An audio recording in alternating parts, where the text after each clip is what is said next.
In the past, I've talked about how films about making films have influenced me in my creative endeavours. And if I took the time to really think about it, there's probably a lot more films out there that have spurred me on to go down some of these creative avenues. And the destination at the end of one of these avenues saw my friend and I performing a live segment for a college project, dressed up in a colourful XL blazer and one very bushy moustache. So let's take a look at the start of that avenue with the 2004 film Anchorman.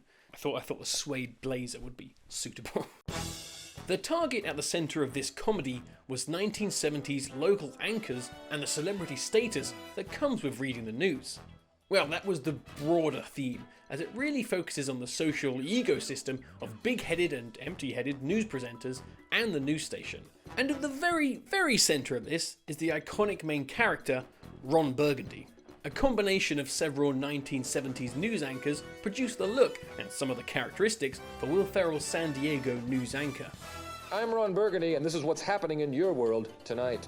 Now, while this little video is more about the beginning of a creative start for myself, I don't think we can gloss over exactly how big this film was in catapulting a lot of creatives into their now much bigger careers. Only the second outing for Will Ferrell as a main character, director Adam McKay's first film, Steve Carell, Ant-Man, Seth Rogen. Okay, maybe his boom came a couple of years later with the Pineapple Express, but yeah, he's in this film as a cameraman. There's just so many recognisable faces in this film.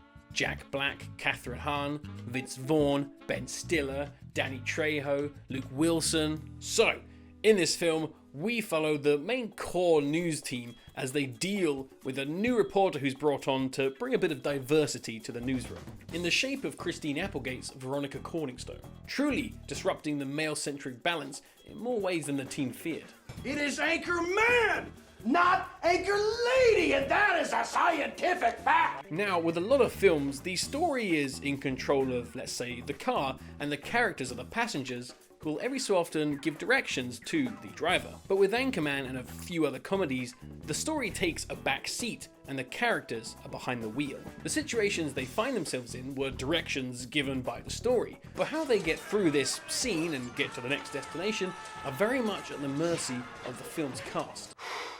Boy, that escalated quickly. And that's why this film is remembered and quoted almost 20 years later. Did you throw a trident? Yeah, there were horses and a man on fire, and I killed a guy with a trident. There's this great balance in making all these characters likeable, maybe more enjoyable, despite how awful some of them are. There's this obvious misogynistic layer to the main cast, which is a clear reflection of the time period of the 70s, and sadly far beyond that. But it is used as a point to laugh at the characters, along with making the news team somewhat pathetic. It's an interesting balance that, when pulled off, really is fun. This is worse than the time the raccoon got in the copier! It's true that for at least Ron Burgundy, his man-child persona wouldn't have worked so well if this was Will Ferrell's third or fourth leading man film, as it's a trope that, for the most part, we've all gotten tired of. But due to this element working so well with his other characteristics, it's what makes him still a really enjoyable character all these years later. As the character has gone beyond the film and into interviews, authoring books, hosting a podcast, which has Ron of the 70s time travelling into the modern day, and even hosting some awards. But this big-headed, bloated ego that drains Ron of intelligence, who I don't actually think learns any lessons at the end of any of the Anchorman films. She's better than me. Times are changing. Ladies can do stuff now. And you're gonna have to learn how to deal with that. What? Were you saying something? Look, I don't speak Spanish. And with all those bad traits in a character, it does make him one of the most iconic comedy characters of all time. And yeah, a few years later, my friend and I wanted to have a go at our own version of big-headed news anchors from the past. And while it looks more like we're being held hostage than hosting the news, it was good fun trying to read the teleprompter in time, despite messing up here and there. It's an enjoyable role to play reading a live teleprompter. I did it a few years back on this channel.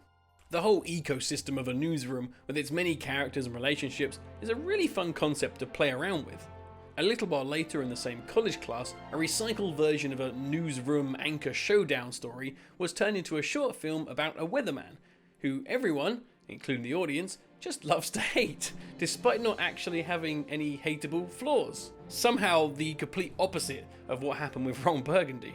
College was a lot of fun, and I still look back at that first year with a great fondness. And for a lot of creative avenues created around that time, I do have the 2004 comedy Anchorman to thank. I'm Ron Burgundy. You stay classy, San Diego.